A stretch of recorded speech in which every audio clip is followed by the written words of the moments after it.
Today we're going to be going over the best trucks in GTA 5. I don't know what it is, but that is just awesome. And in GTA 5, we got a couple pretty awesome trucks, so we're going to be going over those today. By the way, what do you guys think of this Ford Raptor? I think this thing looks incredible. Anyways, I hope you enjoy the video, and let's get into it.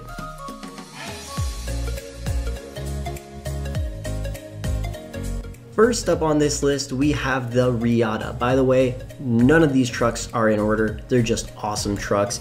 The Riada costs $380,000 and has a top speed of 104 miles per hour. It's heavily based off the Ford Bronco Concept 6G. I'm not sure if it was ever made, but it looks pretty similar to that truck. Honestly, I actually love driving this thing around. It has tons of really cool customizations. Comparing it to the other trucks that are on this list, it ranks at number 4 in terms of performance. Its top speed is not the best, but it is a really cool truck.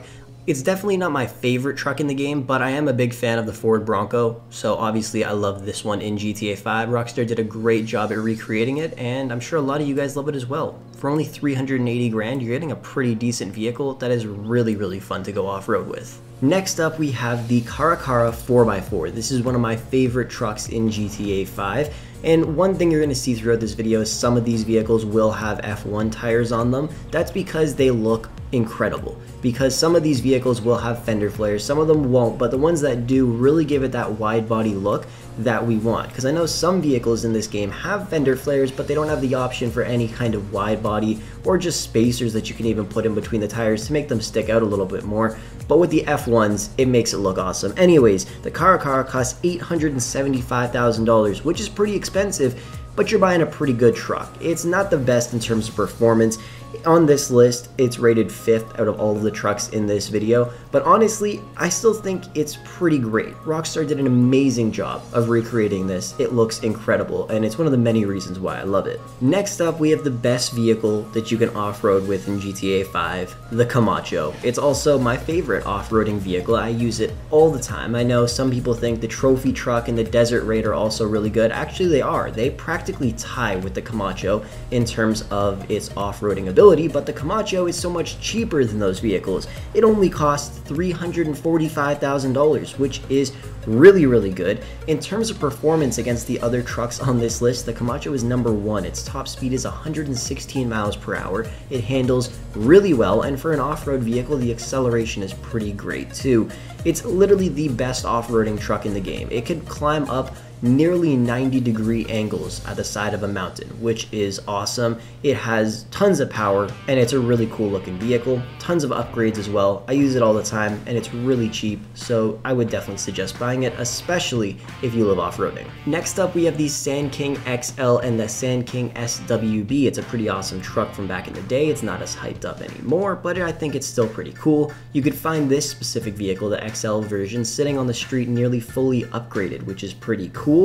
And honestly, it's a pretty fun truck to drive around. There is one little downside. If you enjoy off-roading, it's not bad at all. The issue is its center of gravity. It's really high up. Like, just take a look at this truck. It's huge, but that's always not a bad thing. Maybe you don't use it so much for off-roading, but for just driving through water if you ever need to, because this thing will plow through water because it's so high up. It's not bad at off-roading though. You'll still have a lot of fun. It'll be a little bit harder to control, but it's still a really fun vehicle, and the fact that you can get it completely free, nearly fully upgraded, is awesome. Next up, we have the Karen Evron. I'm not a huge fan of Toyota trucks, but this one I really like. It's based off a Toyota Hilux Arctic truck, which honestly I have no idea what that is, to be completely honest, because like I said, I'm not a huge fan of Toyota trucks, but this one is pretty awesome. My favorite thing is putting F1 tires on it. Guys, it's incredible how much these tires stick out. They're not even underneath the body or the frame of the car. They're completely outside of the whole vehicle. They're not even attached to the vehicle at all if you look closely. It's incredible. It looks so cool. The vehicle though is very expensive. It's $1.4 million.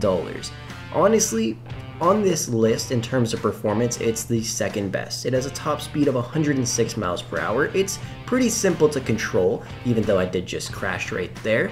But what you'll notice while driving it, it is fairly bouncy. Not like incredibly bouncy, but it's a little bit bouncy. That's really not the biggest issue, but compared to some other trucks, it's a lot more bouncy than those. But it's still a really fun vehicle, fun to drive around, and obviously it looks really cool. Next up, we have the Yosemite Rancher. This is an awesome truck. It's not the best at off-roading, but when it came out, I was driving around off-road for a solid hour and a half, and every now and then I still do that.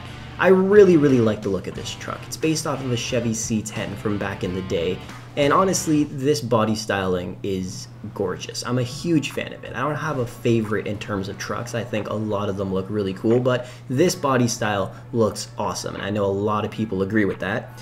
This car isn't that expensive either. It's only $700K. Its top speed is 105 miles per hour, putting it at number 3 in terms of performance on this list. It's very easy to handle, and it's really fun to drive around. Like I said, the only issue is that it's really just not the best off-roading vehicle, but it has tons of customizations, and I'm telling you, you'll have a blast driving this thing around. Before we end off the video, here are some honorable mentions that I just didn't really feel like going over, but we have the regular Yosemite, and then we also have the drift version, which looks awesome with those turbos sticking out. The rat truck I use all the time to troll people in races, and of course, we have the slam van. I'm a bigger fan of the Lost MC slam van, but honestly, it's still a pretty decent looking truck. I'm telling you though, it's pretty damn old and it's really slow. But yeah, that pretty much wraps up the video. Thank you guys so much for watching. I hope you enjoyed. Let me know if you guys love all the trucks I went over in this video, and if you're a truck fan as well, comment your favorite truck in real life down below in the comments section. With that said, thank you so much for watching, and I'll catch you in the next video.